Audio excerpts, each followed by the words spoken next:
Meus queridos, vamos abrir a palavra de Deus. Profeta Zacarias, capítulo 4.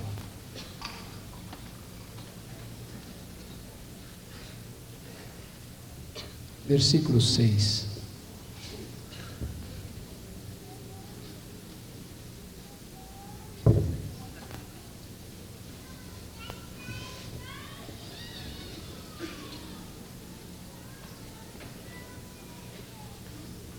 Zacarias capítulo 4, versículo 6.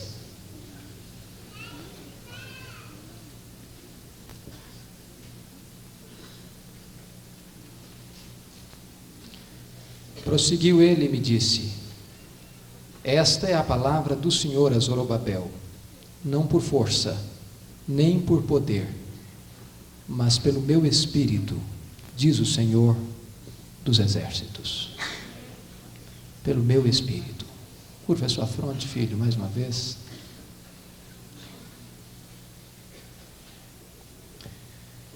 Deus bendito, tu sabes o quanto nós dependemos de ti. Senhor, nós estamos muito certos de uma coisa: se tu não falares, Deus, esta palavra será um eco no deserto. Mas se tu falares, meu Deus, os corações aqui vão ser abençoados, as vidas aqui vão ser despertadas, e coisas novas e grandes e tremendas vão acontecer. Deus, nós cremos que tu és o mesmo Deus do passado, porque tu não mudas.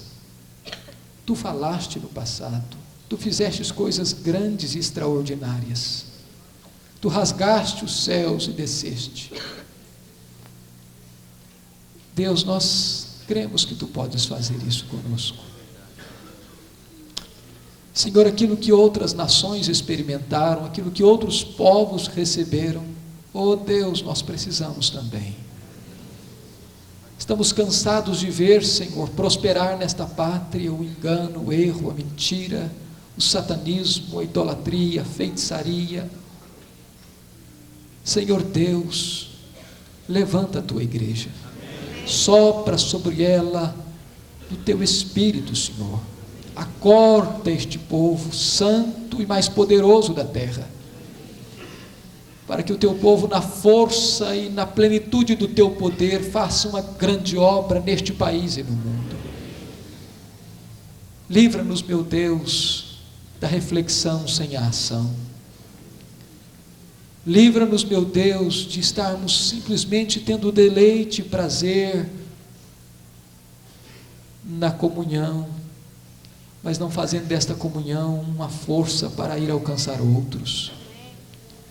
Senhor Deus, abra o nosso coração agora, abra o nosso entendimento, retira, Senhor, toda ansiedade, ou toda preocupação, ou toda distração da nossa mente e do nosso coração.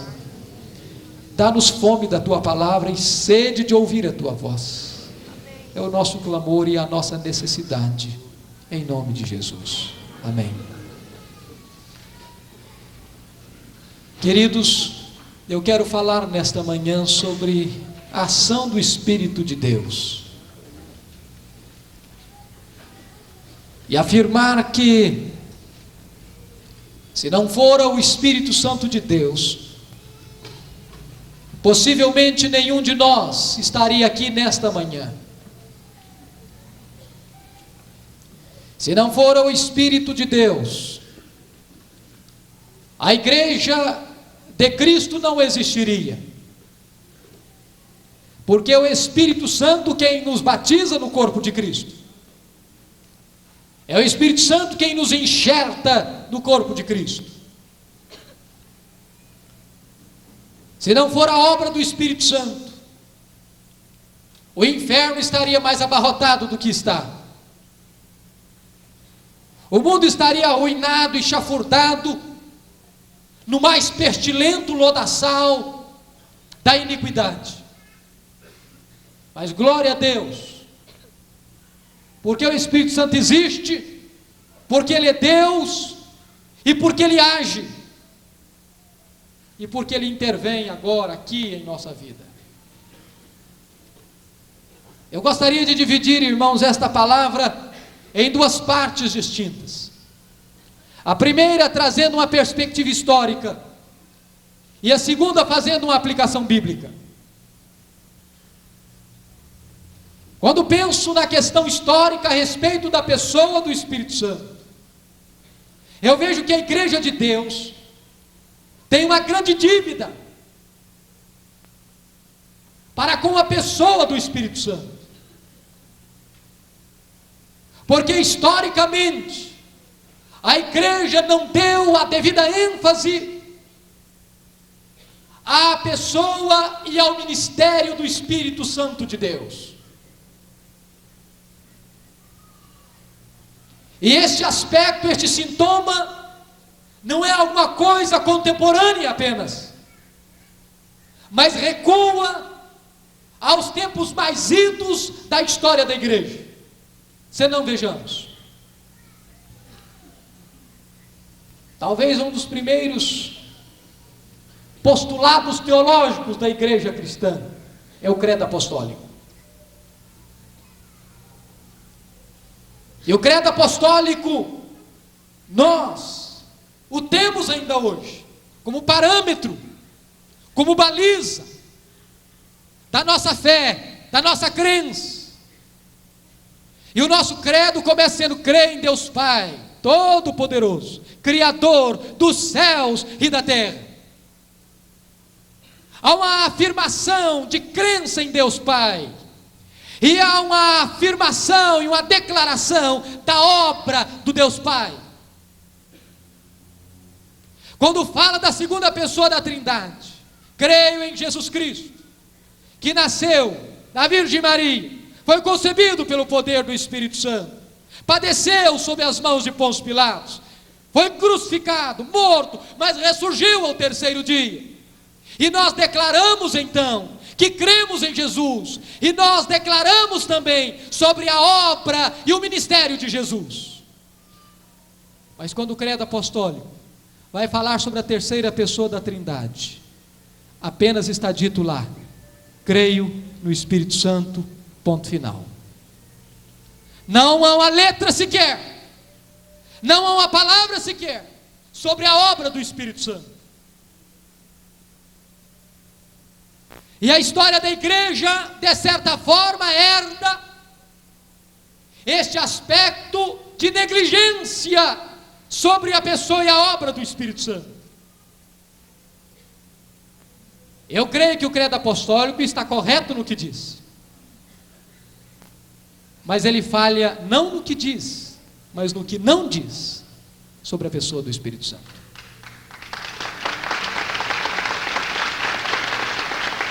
Este reflexo, meus irmãos, perdura no período patrístico, no período da patrologia, no período dos pais da igreja.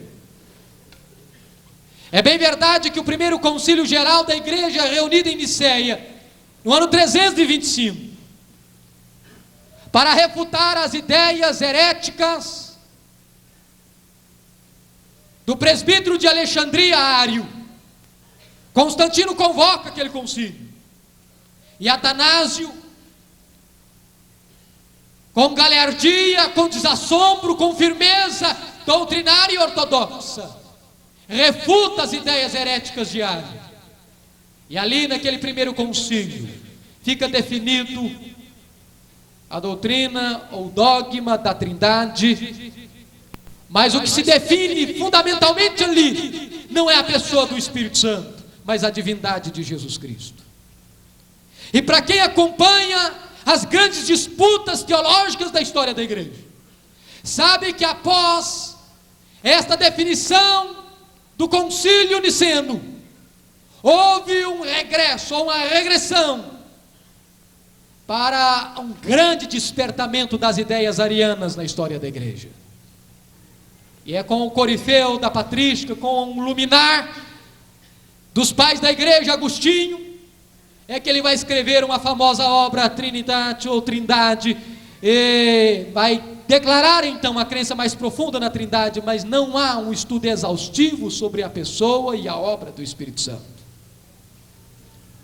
Assim nós entramos no período medieval, assim nós entramos no período escolástico, assim nós atravessamos 1000 anos de história da igreja, do século V ao século XV, chamado período das trevas, onde, mais uma vez, o Espírito Santo não recebe a devida ênfase que merece nas Escrituras.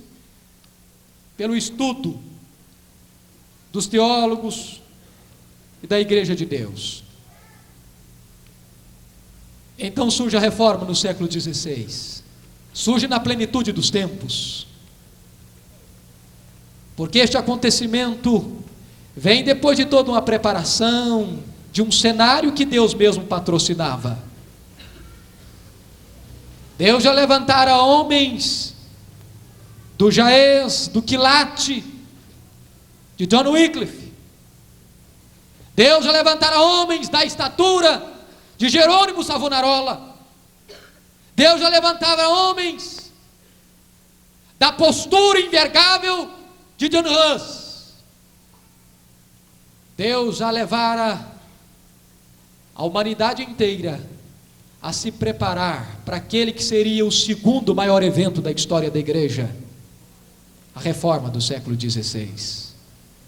John Gutenberg descobre a imprensa, e desta forma a Bíblia pode ser traduzida, a literatura pode agilmente, celeremente chegar nas mãos das pessoas, e na plenitude dos tempos, em 31 de outubro de 1517, ergue-se o lábaro da reforma. E é o reformador genebrino João Calvino que muito cedo vai escrever aquela obra que seria o ponto fundamental da reforma, As Institutas da Religião Cristã. Escreve 4 livros, porque ele escreve um esboço do credo apostólico, dividido em 4 partes. Creio em Deus Pai, creio em Deus Filho, creio no Deus Espírito Santo e creio na igreja. Desta forma, então, João Calvino, no 3º livro das Institutas, ele faz um relato, ainda que panorâmico, da pessoa e da obra do Espírito Santo. E isto lhe deu o epíteto, o adjetivo de teólogo do Espírito Santo. Mas foi só no século XVII que o maior teólogo da Inglaterra, John Owen, escreve o primeiro grande clássico sobre a pessoa e a obra do Espírito Santo. Os séculos se passaram, e é nos tempos modernos que o grande educador, político e teólogo holandês Abraham Kuyper vai escrever o grande segundo clássico sobre o Espírito Santo.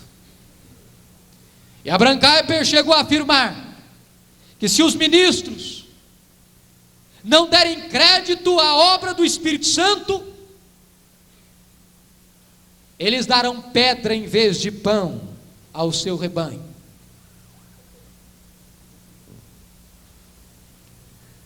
Mas, irmãos, eis que raia o século XX, e o ser humano tem um grande problema. É o problema de ficar ou num extremo ou no outro extremo. E com um movimento que eclodiu em 1906 nos Estados Unidos, chamado movimento pentecostal, a doutrina do Espírito Santo, que ficara tão relegada a um plano secundário, assume uma primazia de interesse. E a partir daí, alguns ramos evangélicos começam a falar quase que apenas e exclusivamente sobre o Espírito Santo. Uma verdade, quando ela é super enfatizada em detrimento de outra verdade, ela pode se desvirtuar. Dr. John Stott escreveu um dos livros mais preciosos para a Igreja de Deus hoje, Cristianismo Equilibrado. Ele diz que nenhuma obra Satanás tem mais pressa em fazer do que levar a igreja para os extremos. Se a igreja não dava importância ou ênfase à pessoa e à obra do Espírito Santo, agora levanta-se um outro grupo e só fala do Espírito Santo, só prega sobre o Espírito Santo, só fala em dons espirituais e se esquece de anunciar todo o conselho de Deus. Enquanto uns têm medo do Espírito Santo e não falam sobre o Espírito Santo e acreditam que os dons cessaram, que o Espírito Santo já não age mais hoje, que o Espírito Santo recebeu uma carteira de aposentadoria e já não age mais. Há outros que pensam que só se pode e só se deve falar sobre o Espírito Santo. E tanto uma coisa é errada quanto outra também é, porque os extremos perdem o equilíbrio da verdade. O maior teólogo do nosso século, Dr. J. Packer, no seu precioso livro Na Dinâmica do Espírito, ele fala que o Espírito Santo tem um ministério de holofote. O Espírito Santo é como um holofote. Quando você caminha por uma cidade bela, à noite, contemplando, admirado a beleza das arquiteturas, a beleza dos monumentos, você fica encantado e embevecido. Mas você pode fazer isso, contemplar isto, graças à luz de um holofote escondido que projeta a sua claridade àquelas estruturas. Queridos, o Espírito Santo tem o ministério do holofote. Ele veio não para revelar a si mesmo. Ele veio não para proclamar a si mesmo. Ele veio não para propagandear a si mesmo. Ele veio para apontar para Jesus. Ele está dizendo à igreja: olhe não para mim, olhe para Jesus, creia em Jesus, obedeça a Jesus, siga Jesus, ande com Jesus. Uma vida cheia do Espírito, irmãos, é uma vida cristocêntrica. É uma vida cristocêntrica.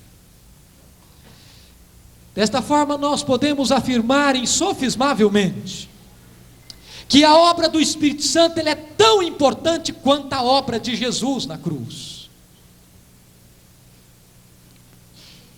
Porque a obra de Jesus, realizada no Calvário, e na manhã daquele domingo da ressurreição, seriam ineficazes.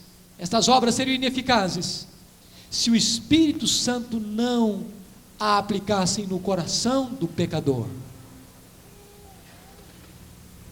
O Espírito Santo é quem aplica este bendito remédio aos corações necessitados. Mas hoje, queridos irmãos, é muito importante dizer, e mormente no Brasil, quando se faz um clamor de norte a sul, de leste a oeste, por um despertamento e por um avivamento, a igreja corre o risco de confundir a questão do avivamento com a questão carismática. Muitas pessoas, quando se fala em Espírito Santo, elas imediatamente concentram apenas nas questões carismáticas, na questão dos dons, e especialmente os chamados dons de sinais. E quem esteve no primeiro congresso do ano passado aqui em Lavras, lembra-se bem da palavra do professor Otto, que nós não deveríamos nos chamar de apenas carismáticos, mas de pneumáticos, porque carisma é apenas um apêndice, é apenas um ponto da obra gloriosa, fantástica do Espírito Santo. Isso não significa dizer que nós não somos carismáticos. Isso não significa dizer que nós vamos negar a contemporaneidade dos dons. Isso não significa dizer que nós não vamos crer que o Espírito Santo age hoje e faz prodígios e maravilhas ainda hoje. Isso significa dizer que nós não afirmamos apenas isto, mas temos uma visão global de toda a obra do Espírito Santo. Queridos, eu quero colocar um segundo ponto ainda dentro desta primeira parte histórica. É a necessidade profunda de se reenfatizar a autoridade do Espírito Santo na vida da igreja. Surgiu no século XVII um grande conflito, um grupo que foi depois cognominado de Quakes. E este grupo começou a ensinar o seguinte: nada importa a não ser a autoridade do Espírito Santo, nada importa a não ser a luz interior, a experiência íntima, ainda que as Escrituras não digam nada a respeito. Meus irmãos, isto é uma coisa muito perigosa. Partir para o experiencialismo subjetivista, sem base nas Escrituras. Nós não podemos buscar um avivamento de experiencialismo sem fundamentação na palavra. Avivamento sem Bíblia é fogo de palha, que levanta grandes labaredas, mas deixa atrás de si cinzas e muita destruição. Avivamento precisa seguir as balizas das Escrituras. E quando nós seguimos as Escrituras, nós não negamos as experiências. Porque o evangelho que cremos é o evangelho do poder de Deus.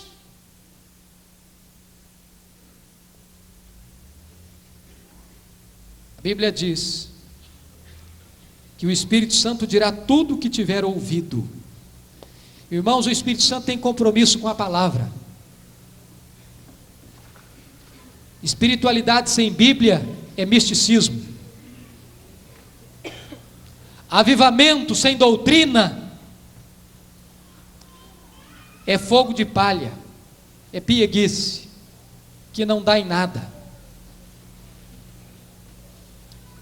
Nós não precisamos, irmãos, arredar uma vírgula da doutrina bíblica, ortodoxa, reformada, calvinista, para buscar avivamento. Nós não precisamos jogar a nossa confissão de fé na lata do lixo. Nós não precisamos abjurar da crença reformada e bíblica. Já dizia o grande Spurgeon: calvinismo é apelido, calvinismo é doutrina bíblica.